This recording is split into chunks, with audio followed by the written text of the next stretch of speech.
Donc je vais animer avec ma camarade et amie Anne-Cécile ces tables rondes cet après-midi. Merci à vous toutes et à vous tous d'être présents et merci à Donner des ailes pour sa confiance renouvelée. Alors première table ronde, je pense qu'elle va s'inscrire derrière nous.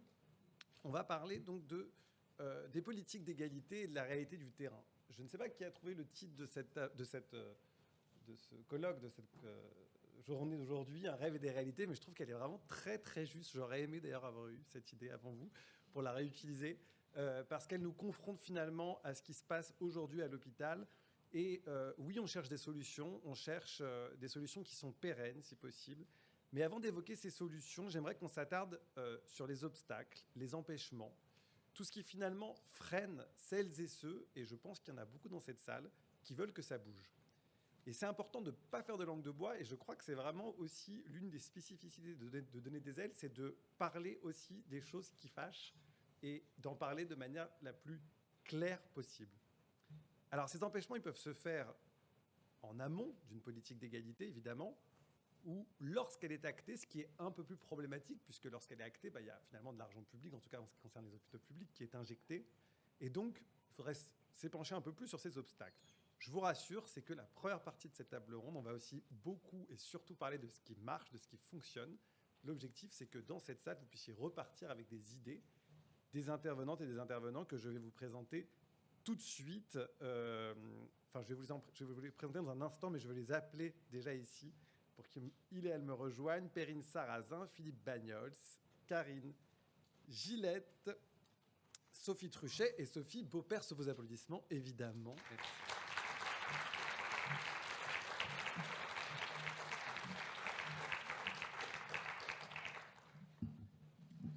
Alors prenez place dans l'ordre évidemment qui vous sied. Oui.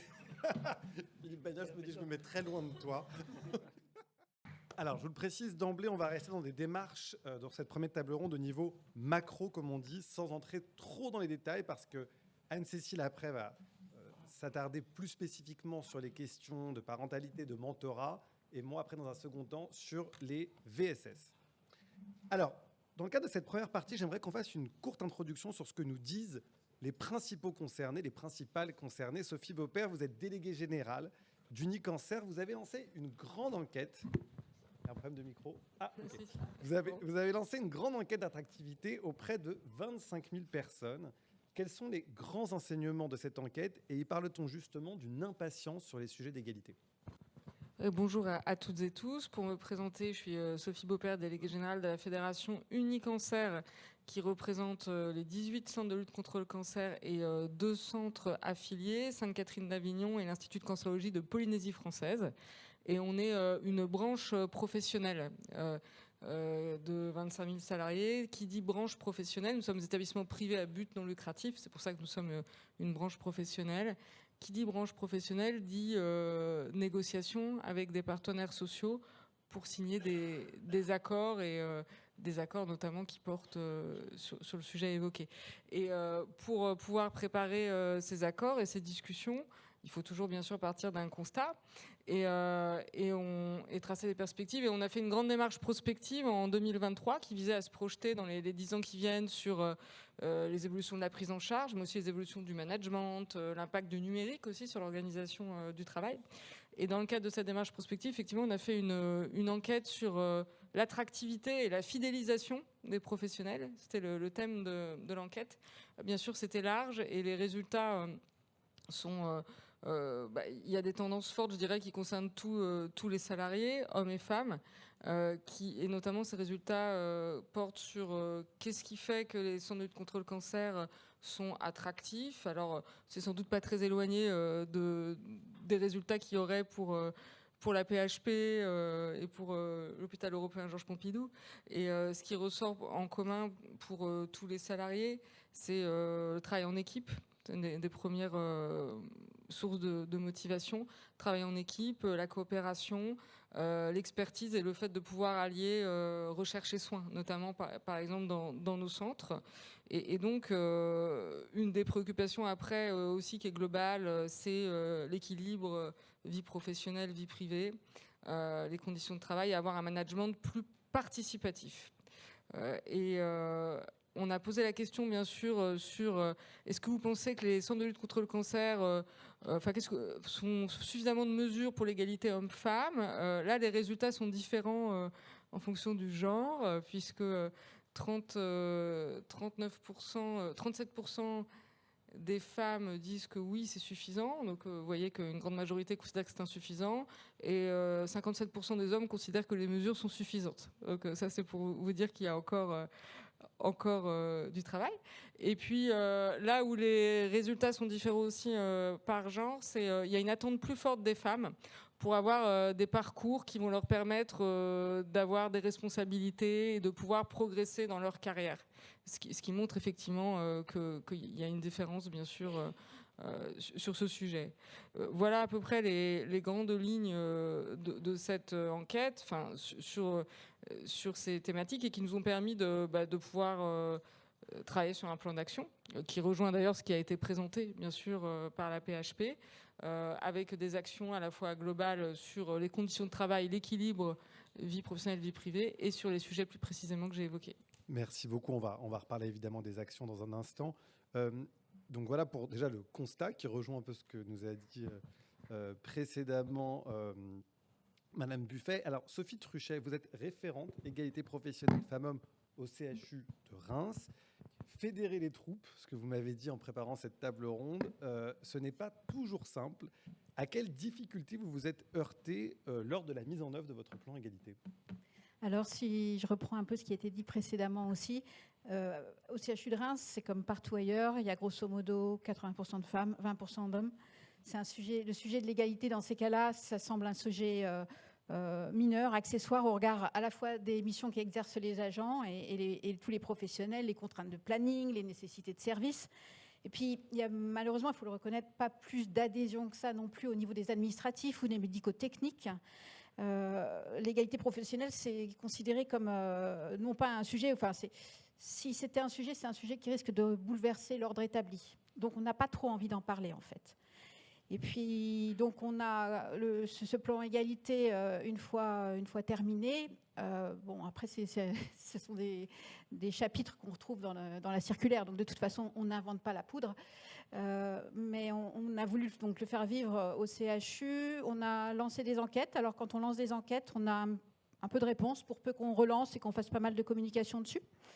On a fait notamment une enquête sur le retour du congé maternité pour les femmes qui veulent poursuivre l'allaitement. On a fait cette année une enquête sur la façon dont est pris le congé copaternité.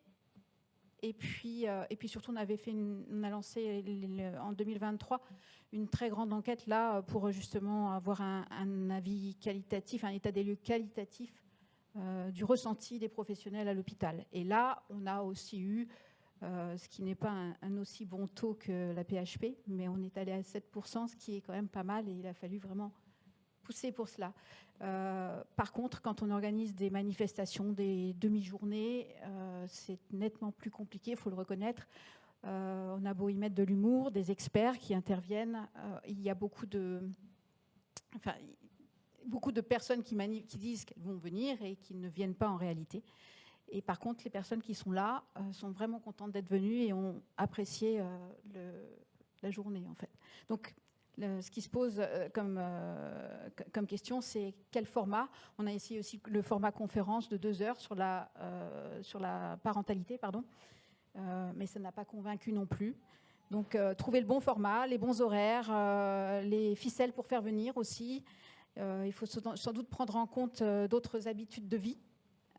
Un public à l'attention plus versatile, peut-être éduqué aux réseaux sociaux et aux limites des spots publicitaires. Donc on a vraiment, je pense, à réfléchir aujourd'hui à des formats plus courts, des ateliers, des podcasts, des capsules vidéo, des choses pour être plus percutantes, pour pouvoir avancer sur cette égalité professionnelle. Et quand vous passez beaucoup de temps comme ça pour organiser un événement, est-ce qu'il a été discuté par exemple avec la direction de les rendre plus ou moins obligatoires, cette participation, ou très, très fortement recommandée ? Est-ce que vous vous sentez isolé dans cette démarche-là ou pas ?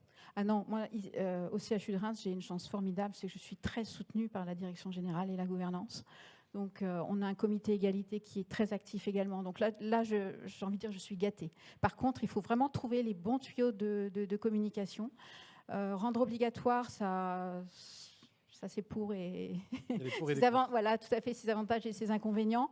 Ouais. Effectivement, on a pensé aussi, par contre, et je pense que ça c'est quelque chose à exploiter, c'est les promotions d'élèves, parce que de toute façon c'est l'avenir et c'est eux aussi qu'il faut mettre sur cette tendance. Donc voilà, on continue sur cette voie. Merci à vous. Karine Gillette, vous êtes directrice adjointe à la direction des affaires médicales au CHU d'Angers. Alors même qu'on voit une évolution assez nette à l'hôpital, une prise de conscience certes tardive, hein, mais réelle, vous souhaitiez nous rappeler ce matin que cet après-midi, que les stéréotypes, notamment sur les... On sent celui qui a passé des jours compliqués. Nous rappeler cet après-midi que les stéréotypes, notamment sur les compétences des femmes, sont toujours légion. Alors, les biais de compétences, comme on les appelle, existent toujours. Vous évoquiez, je crois, une récente anecdote, si je puis dire, sur la nomination des responsables d'unités fonctionnelles. Est-ce que vous pouvez nous en dire plus ? Alors oui, quand on a préparé cette table ronde, effectivement, immédiatement, cette anecdote est venue à l'esprit de Madame Jaglin, que je représente, qui est la directrice générale du CHU d'Angers, mais également au mien, quand j'ai dû prendre son relais. Puisque, vous le savez tous, la loi de juillet 2023 nous a tous amenés à réfléchir à comment garantir l'égal accès aux femmes à des fonctions à responsabilité, et donc à travailler sur plus de nominations des femmes sur des fonctions de chef de service ou de chef de pôle. Et bien évidemment, je suis directrice adjointe aux affaires médicales, je fais une présentation aux différentes instances des impacts très concrets de cette loi et de quelle va être la stratégie du CHU en la matière. Et l'un des participants s'est assez fortement ému de cette présentation, avec deux phrases. L'une pour dire que c'était vraiment terriblement dommage de contraindre les établissements de santé à rentrer dans ce processus, et que finalement il aurait suffi de laisser faire le cours des choses, puisque la féminisation des professions médicales étant plus qu'en marche, ce serait venu finalement un peu tout seul. Et puis l'enchaîner sur une deuxième phrase, je pense qu'il illustre assez bien les freins qu'on peut rencontrer à l'hôpital, en indiquant que vraiment, ça allait être vraiment tellement dommage de se priver de tous ces hommes très compétents qui étaient chefs de service, et que ça allait être vraiment très triste finalement de devoir nommer des femmes à leur place. Et je trouve que ça illustre bien les biais inconscients qui sont à l'œuvre à l'hôpital, puisque en fait, alors il s'est beaucoup soucié finalement de l'amour-propre de ses collègues chefs de service, et à aucun moment il n'a pris le sujet sous l'angle de la compétence, d'une certaine manière, qui est complètement indépendante du genre, et que le sujet, c'est pas de savoir si on doit nommer quelqu'un parce qu'elle est femme. Le sujet, c'est que dans la population des hommes et dans la population des femmes, il y a des gens compétents et qui peuvent avoir des appétences et des aptitudes à exercer des fonctions de management. Et voilà, c'était l'anecdote que je voulais partager avec vous, mais que je suppose que d'autres que le CHU d'Angers ont rencontré. Mais voilà, c'était une bonne illustration, je pense, de notre thématique. Merci, Karine. Alors, les hommes, parlons-en justement. Philippe Bagnols, oui, ça tombe forcément sur vous. Vous êtes le directeur du centre hospitalier de Béziers, très investi depuis le départ, il faut le souligner, d'en donner des ailes. C'est en train d'évoluer, mais une grande majorité des directeurs d'hôpitaux sont des hommes. Selon le CNG, si on prend les structures de plus de 500 lits, le grand chef est dans 70% des cas un homme. Parité ou pas, et on en est encore loin, on doit compter sur les hommes, même quand on sera à 50-50, pour changer les choses. Alors, question très cash, Philippe Bagnols, est-ce que les hommes au poste à responsabilité en font assez ? On pourrait parler aussi des femmes, mais là, on va se concentrer pour une fois sur les hommes. À ton avis ? Non, c'est pas du tout une question rhétorique. Moi, je veux une... Non, regarde devant toi. Combien y a-t-il d'hommes présents dans cette salle ? Levez la main, messieurs. C'est toujours intéressant de faire cet exercice. Ouais. Donc, on va dire, allez, 5%. Ouais. Et alors, ce qui est terrible, c'est qu'à 2 exceptions près, je les connais tous. je les connais tous, c'est-à-dire qu'on se revoit tous partout, puisqu'on est quand même très très peu nombreux. Donc la réponse à ta question est non. Okay. Non, ils n'en font pas assez.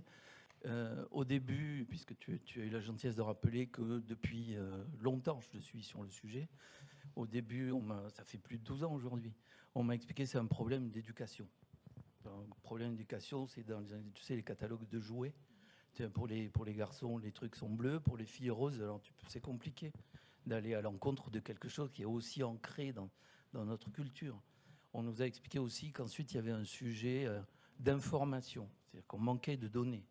Ça a duré un certain temps, jusqu'à ce que les internes, les premiers, parce que c'est les internes, c'est l'ISNI les premiers, il y a quelques années, qui ont montré qu'il y avait vraiment un problème.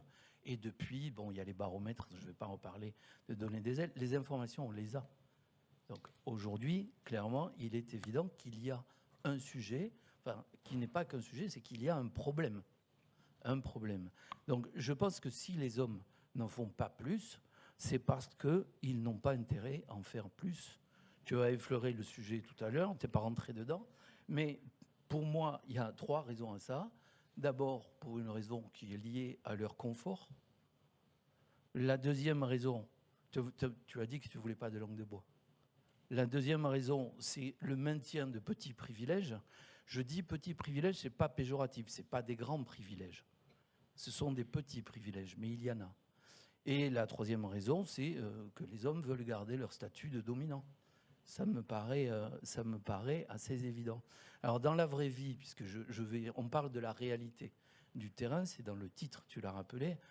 Je vais prendre un exemple qui me paraît assez parlant, qui va parler à Marie-Noëlle Gérin-Brozard et à Cédric Coutron, qui sont là du CNG, c'est les shortlists. Quand tu es directeur, que tu as des ambitions de faire carrière, il y a quelque chose qui s'appelle le principe de parité, les shortlists. C'est-à-dire que désormais, dans une shortlist, Marie-Noëlle, tu me dis si je me trompe, il faut qu'il y ait un nombre égal de femmes et d'hommes. Donc, non ? Quand c'est possible. Donc voilà, un poste se libère quelque part, il y a 50 candidatures, 45 hommes, 5 femmes. À peu près. Donc derrière, il faut que le CNG sorte une shortlist de 3 plus 3 ou de 2 plus 2.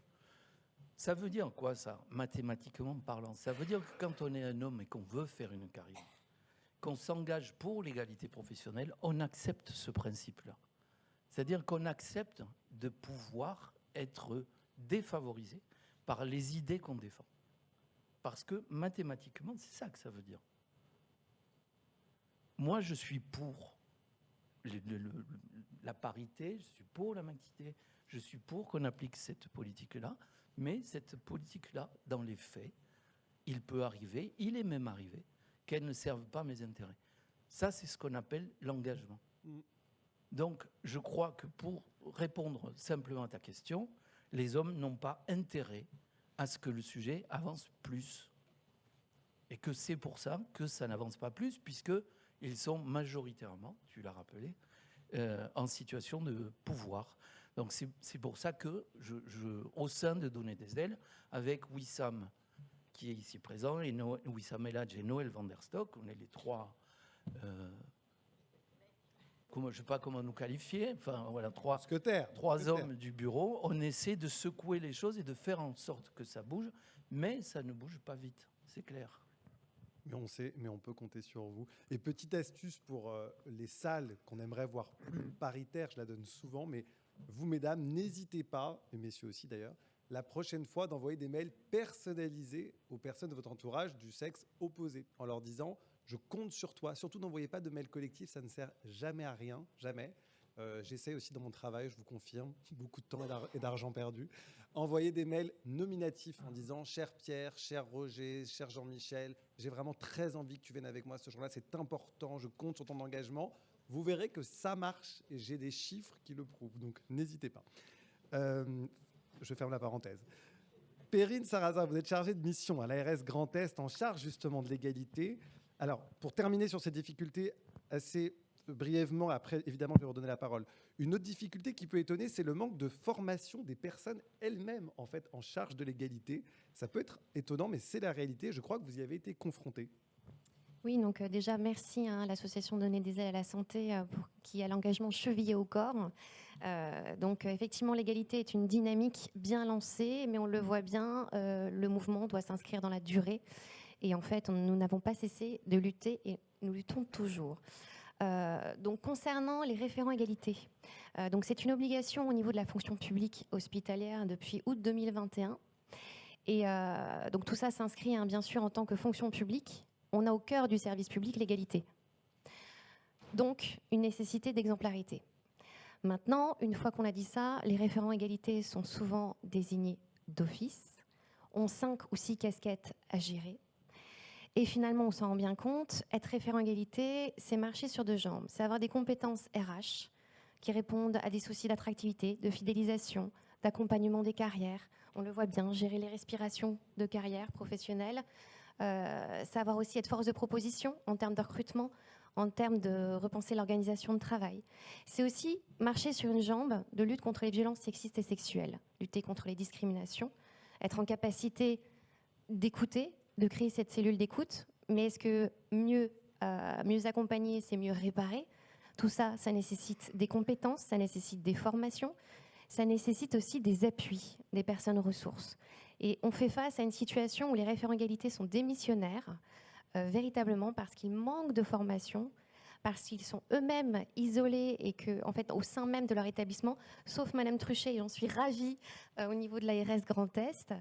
Mais si vous voulez, en fait, le cri d'appel, c'est vraiment un SOS. C'est formez-nous, informez-nous, accompagnez-nous. L'association Donner des ailes à la santé est signataire de plusieurs chartes égalité sur le territoire et aide en ce sens les établissements, aide les référents. Mais ces référents ont aussi une compétence de dialogue avec les syndicats, puisqu'ils s'inscrivent dans un projet sociétal d'établissement. Toutes ces casquettes nécessitent de la formation. Et aujourd'hui, on assiste aussi à des premières agressions de référents égalité. C'est important, je tiens à le signaler parce que c'est un sujet qui n'est pas anodin.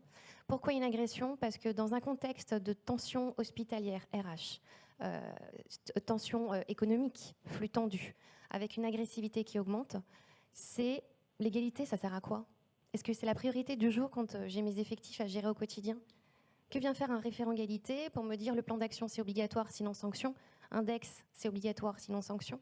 Donc tout ça c'est une impulsion, l'égalité est une chance et c'est à nous en tant qu'ARS Grand Est et coordonnateurs et TRIS égalité de les accompagner sur ce cheminement. Donc la réalité du terrain, c'est aussi former les référentes et les référents qui sont les personnes qui ont justement la charge de ce sujet de l'égalité. Oui, commençons par les former. Merci beaucoup, il nous reste quelques minutes, on va essayer d'être concret, pragmatique pour passer aux solutions, même si je vous rassure, toutes les tables rondes qui vont suivre vont parler évidemment de ce qui fonctionne et de ce qui marche à l'hôpital. Karine, j'aimerais parler un peu d'autocensure avec vous. On parle beaucoup d'autocensure, souvent dans l'idée qu'on refuse de se projeter sur un poste important. Mais l'autocensure, c'est aussi de refuser de se projeter sur un poste parce qu'on l'estime genré. Tiens, c'est plutôt pour une femme ou c'est plutôt pour un homme. Je crois que vous avez travaillé sur cette question justement dans votre établissement. Oui, alors avec les référents égalité du CHU et puis dans le cadre de notre plan, on y a travaillé un peu de 2 manières. Une manière qui a l'air de rien, de pas grand-chose. En fait, on a féminisé tous les titres et fonctions de nos femmes médecins, de nos responsables médicales, dans toutes les correspondances officielles de la gouvernance. Et donc maintenant, on a des chefs de service, des chefs de pôle, des docteurs, des professeurs. Et donc, pour certains, il y a eu la sensation que ça a écorché un petit peu les oreilles, mais pour le coup, on a la conviction que c'est une petite action, c'est pas grand-chose, c'est modifier des habitudes, et pour autant, ça donne de la visibilité et ça peut contribuer à inspirer en fait aussi des générations futures dans l'accès à des fonctions à responsabilité. Et puis sur le caractère très genré des métiers, nous avons fait une campagne de communication en 2023 qui s'appelait « Et si on changeait de regard ?», où on a utilisé le support de la bande dessinée pour détourner des situations vécues de manière très habituelle à l'hôpital, sur les stéréotypes de genre liés au métier. Non, le technicien qui intervient, c'est pas toujours, le technicien d'astreinte n'est pas toujours un homme. Parfois, c'est une technicienne ou une ingénieure d'astreinte. De la même manière que l'homme dans une chambre de patient n'est pas toujours un médecin. Parfois, c'est simplement un étudiant. Ou à l'inverse, infirmier, soignant. Ouais. Et donc, en fait, tous les métiers comme ça, et même nous, dans notre vocabulaire au quotidien, on peut avoir cette tentation de dire les infirmières, mais en fait, non, il y a des infirmières et des infirmiers. Et donc, l'enjeu, c'était vraiment de sensibiliser l'ensemble de la communauté à cette diversité et à promouvoir finalement un changement de regard, réussir à se décaler un petit peu pour changer la perception aussi qu'on a de certains métiers au sein de nos institutions. D'un mot aussi, ce que vous faites à Angers, c'est, et ça a été dit aussi tout à l'heure par Laetitia Buffet, on va beaucoup en parler aujourd'hui, c'est ce qu'on appelle la tolérance zéro. Très longtemps, à l'hôpital, on a estimé que sanctionner, finalement, ce n'était pas effectif. C'était un peu dans les propos. Mais chez vous, c'est vraiment dans les faits, et ça change beaucoup de choses sur un plan égalité quand on sait qu'on peut être sanctionné au bout. Alors, effectivement, il s'avère que l'histoire de l'établissement a amené l'établissement à se positionner de manière extrêmement ferme sur des faits qui avaient trait, en l'occurrence, à des agissements et des violences sexuelles et sexistes. Mais comme d'autres établissements, on a mis en place un dispositif de signalement et de traitement, surtout parce que finalement, signaler, c'est bien, mais s'organiser pour traiter les situations, c'est quand même le cœur de l'enjeu et un peu le cœur de la difficulté, comme le soulignait aussi Mme Buffet tout à l'heure, puisque notre dispositif de signalement permet à n'importe quel professionnel de l'établissement, qu'il soit étudiant, qu'il soit interne, qu'il soit médecin ou professionnel non médical, de signaler de manière confidentielle sa situation. Ce n'est pas anonyme, mais en revanche, ça arrive de manière confidentielle à la direction des affaires juridiques, qui effectue déjà une préanalyse pour évaluer le niveau de sévérité, d'une certaine manière potentielle, de la situation qui est signalée. Voilà, lorsque les faits sont avérés comme étant très graves, on ne s'interdit pas le signalement article 40 pour transmettre les faits effectivement à la justice. Et puis dans ce cas, la gouvernance est évidemment immédiatement saisie. Dans tous les autres faits qui sont à investiguer, à éclaircir, parce que on se reconnaît complètement dans la démarche de la PHP, c'est-à-dire que dans beaucoup de situations, les faits sont peut-être un petit peu embrouillés, les gens n'osent pas tout à fait bien expliquer ou ils n'osent pas écrire. Donc ça nécessite finalement un dispositif très professionnel où on rencontre les personnes concernées, donc à la fois la victime et puis aussi l'auteur, pour se faire une idée très précise, pouvoir objectiver la situation et y donner les suites appropriées. Et dans les suites appropriées, la palette est énorme, puisque finalement, ça peut aller d'une lettre d'excuse à une médiation, à une sanction. Et on repère de la même manière que l'AP ce décalage entre la manière dont on peut accompagner par la sanction une situation problématique pour le PNM, le personnel non médical, ou pour le personnel médical. Et c'est vrai que c'est parfois gênant. Donc, mixité des métiers, tolérance zéro, deux choses qui marchent à Angers, on le note. Donc, on a parlé là surtout de sanctions, donc ce qui se passe a posteriori. On peut aussi agir en amont. Sophie Truchet, vous le faites à Reims. Vous avez décidé d'agir sur des politiques de prévention, de formation. Quelle forme cela peut prendre ? Alors, en 2025, effectivement, le CHU de Reims s'engage sur une formation tous azimuts, j'ai envie de dire. On a commencé là ces derniers jours par la formation des membres de la cellule dédiée au signalement de violences sexistes et sexuelles, effectivement. Mais en présentant ce dispositif en interne, j'ai eu des remarques, notamment la remarque d'un professeur en bureau de CME qui m'a indiqué que, en fait, la formation à l'égalité, c'était peut-être pas la formation la plus urgente, et que ce temps dédié à l'égalité, il pourrait être utilisé plutôt pour une formation de soignants, de gestes de soins qui serait beaucoup plus utile pour l'établissement. Donc là aussi, il y a des petites résistances en fait. Donc le comité égalité a fait le choix d'adapter les formats au public visé, tout en gardant en tête qu'ils doivent être resserrés. Donc, hormis pour la cellule VSS qui, elle, a été formée sur 2 jours. Mais sinon, là, les formations que nous envisageons, c'est d'une part En premier lieu, pour l'encadrement, ce que je vais appeler le top management en quelque sorte, c'est-à-dire les CODIR, directoires élargis, F3SCT. On va leur proposer un format de conférence plutôt donc resserré, et puis éventuellement on verra par la suite s'il y a besoin de davantage.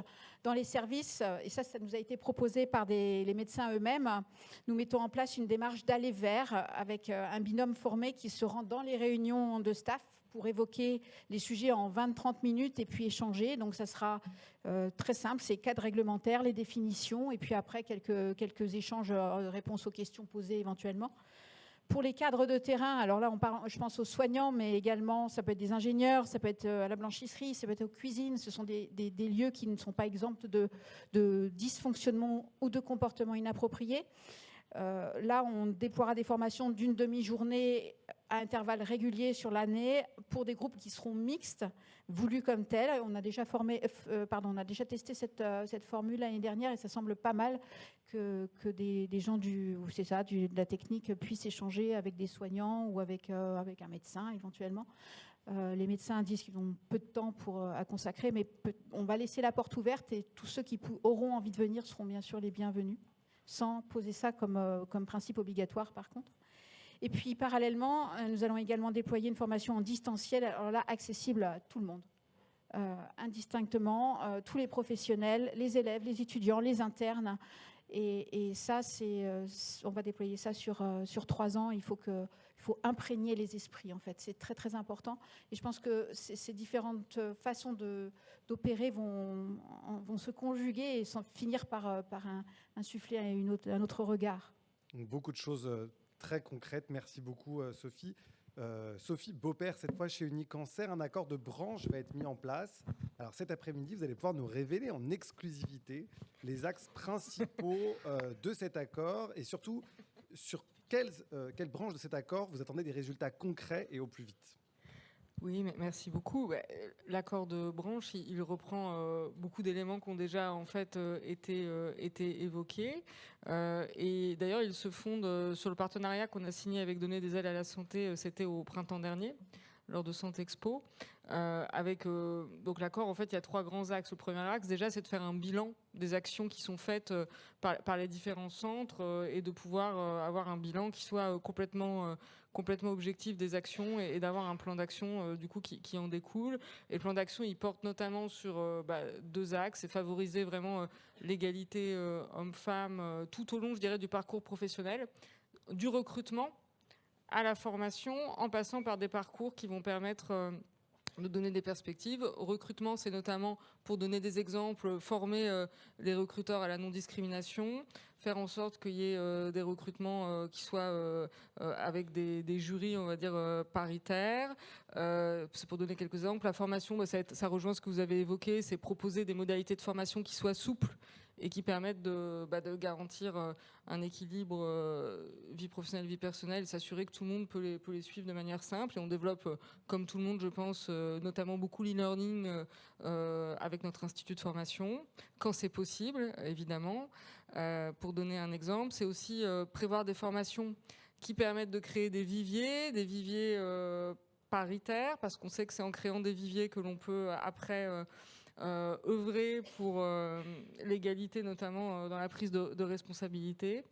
Analyser aussi les parcours des hommes et des femmes à, on va dire, métiers identiques et pouvoir se poser des questions de pourquoi ces parcours peuvent être différents et en tirer quelques analyses.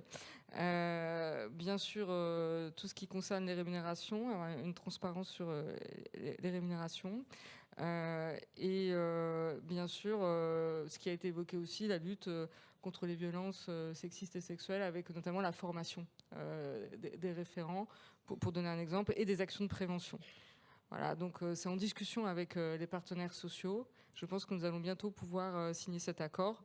Ça reprend des choses qui ont déjà été évoquées. Je pense que ce qui est important de dire, c'est que on a au niveau d'Unicancer, de notre réseau, de notre fédération, aujourd'hui une ligne politique structurée.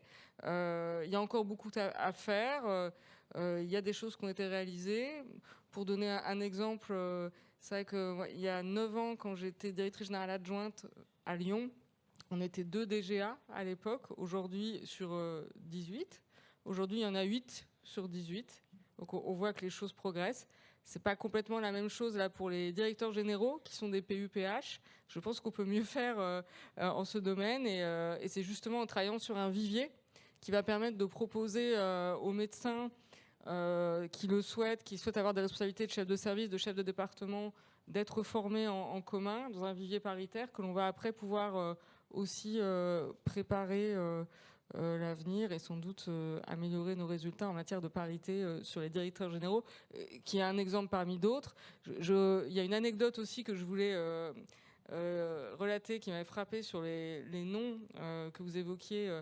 Il y a 3 ans, en fait, un directeur général m'a appelé en disant qu'il était en difficulté parce qu'une professeure avait mis sur son bureau, sur l'étiquette sur son bureau, professeur avec un E. Et donc, il trouvait que c'était scandaleux qu'elle ait pris cette initiative et il me demandait quelle était mon opinion et de pouvoir lui écrire un courrier qui permettrait d'aller voir la personne concernée pour qu'elle enlève le E de son intitulé. Je lui ai donc rappelé les textes, puisque dans les textes officiels sur la nomination, c'est avec un E, et je lui ai fait un courrier, mais pas celui qu'il attendait. Pour pouvoir effectivement lui dire qu'elle avait tout à fait le droit et que c'était la légitimité déjà de pouvoir choisir, tout simplement, et qu'en plus, la loi était claire. Merci beaucoup. Voilà. Alors, donc il y a encore quand même de la pédagogie à faire. Un petit peu. Clair. Il nous reste vraiment moins de 5 minutes, donc on va essayer d'être efficace sur ces 2 dernières questions. Perrine, votre rôle à l'ARS, c'est bien de faire d'un enjeu réglementaire à chaque fois un enjeu régional. Quelles sont les actions les plus demandées lorsqu'on vous saisit et comment est-ce que vous accompagnez ces demandes ? Alors effectivement, je vais essayer d'être synthétique. À la base, un dialogue, de l'échange, former, informer, sensibiliser. C'est la première chose qu'on nous demande. Animer, coordonner un réseau des référents sur tout le Grand Est. Exemple, #MeTooHôpital. On a animé un webinaire avec l'association Donner des ailes à la santé pour donner en fait des clés de compréhension, clés de discours et d'accompagnement aux référents égalité du Grand Est. Là où on nous saisit véritablement, c'est je suis référent égalité, en quoi ça consiste, quel est mon rôle par rapport à cette mission au sein de mon établissement et comment puis-je en fait être formé le plus rapidement possible et quels sont les médiums de communication. Nous sommes une ARS partenaire qui s'engage et on promeut justement le aller vers en démultipliant les médiums. Donc ça, c'est déjà la première chose au niveau des saisies. Maintenant, le deuxième axe, c'est principalement par rapport à #MeTooHôpital, et donc c'est la lutte contre les violences sexistes et sexuelles. C'est aussi comment gérer cet afflux de questions au sein d'un établissement, puisque ça a libéré, plus qu'à libérer la parole, parce que ça fait des années que la parole est libérée, c'est libérer l'écoute.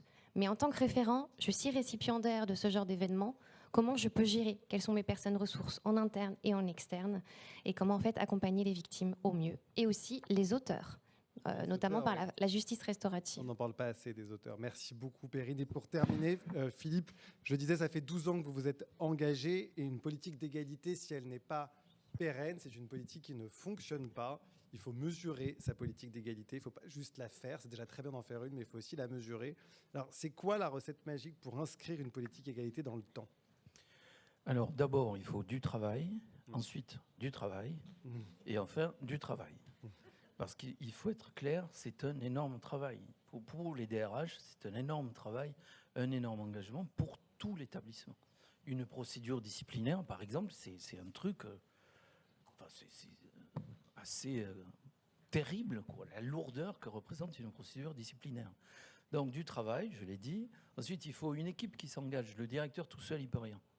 Donc il faut le directeur, il faut le président de CME, le ou la DRH, pardon, je féminise parce que bien sûr je pense à mon équipe, la direction des soins, les organisations syndicales, parce que les organisations syndicales, dès lors qu'il est question de discipline, les organisations syndicales vont devoir se prononcer.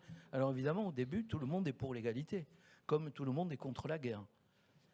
Jusqu'au moment où l'organisation syndicale défend quelqu'un qui n'a pas eu un comportement exemplaire, mais qui est un adhérent. Donc à ce moment-là, on découvre qu'il peut y avoir quelques ambiguïtés dans l'engagement pour l'égalité de certaines organisations. L'ARS. L'ARS, très important. Je cite l'ARS, je vais même citer mon directeur général d'ARS, Didier Jaffre, parce qu'il a été le premier DGARS à signer la charte de donner des ailes, et parce que dans tous ses discours officiels, il cite donner des ailes. Donc, je lui dois bien ça. Aujourd'hui, vous lui direz que je l'ai cité aujourd'hui. J'ai passé l'âge du faillotage, hein. Je dis ça aussi. Donc, ça, c'est les points cruciaux. Et il ne faut pas oublier le président de conseil de surveillance dans la gouvernance. Président de conseil de surveillance parce que, même chose, conseil de discipline, il y a des représentants du conseil de surveillance.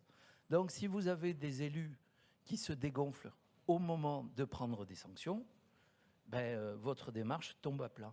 Donc, je vais être court, Maxime, je te promets. C'est pour les autres, hein, c'est pas pour moi. Mais c'est toi qui les représente. Donc, il faut tous ces éléments-là, donc beaucoup d'énergie, beaucoup de travail pour arriver à les fédérer. Et je rends hommage à Sophie Barne, qui est la DRH de l'hôpital de Béziers, qui, depuis toujours, m'a incité à m'engager et qui fait cet énorme travail qui consiste à fédérer. Donc, je note de l'obstination et du collectif. C'est les deux choses que je retiens. Agir seul, et pareil, je le dis souvent, ça ne sert pas à grand-chose. Ouais. Merci vraiment à vous 5, on peut vous applaudir. Et je laisse la place à Anne-Cécile pour la deuxième table ronde. Merci à vous.